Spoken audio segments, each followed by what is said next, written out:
Hello আমার প্রিয় বন্ধুরা, আমরা তো ভেন্ডি সবাই অনেকভাবে খেয়ে থাকি। তো চলো না আজকে ভেন্ডি সুন্দরী রেসিপিটা করে দেখাই। পুরো ভিডিওটা দেখো, ভালো লাগবে তোমাদের। এখানে আমি ভেন্ডিগুলোকে কেটে নিয়েছি। দেখেছো এখানে মশলার জন্য জিরা, সরিষা, আদা আর চিনাবাদাম বেটে নিব। তেলে কালো জিরা, শুকনো মরিচ ফোড়ন দিয়ে দিলাম। ফোড়নটা একটু ভাজা ভাজা হলে বেটে রাখা মশলা দিয়ে দিব ঝালের জন্য শুকনো মরিচের গুঁড়া। একটু কষিয়ে নিয়ে পরিমাণ মতো লবণ দিয়ে দিব। লবণ দিয়ে বেশ কিছু সময় কষিয়ে তেল ছেড়ে দিলে কেটে ধুয়ে রাখা ভেন্ডিগুলোকে দিয়ে বেশ কিছু সময় আমি ঢেকে ঢেকে কষিয়ে নেব। এখন কিন্তু আমি হলুদ ব্যবহার করছি না। কষানো হয়ে গেলে পরিমাণ মতো জল দিব, ঢেকে দিয়ে সিদ্ধ হওয়া পর্যন্ত ঢেকে দিব। একটু চিনি দিব।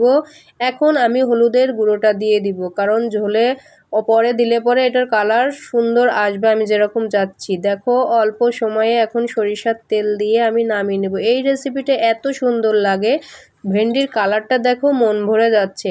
অল্প সময়ে তৈরি হয়ে যাবে। দেখো মুখরোচক ভেন্ডি সুন্দরী, একবার হলেও তোমরা ট্রাই করে দেখবে। এত টেস্টি এই রেসিপিটি, তোমরা আমাকে কমেন্টে জানাবে। টাটা।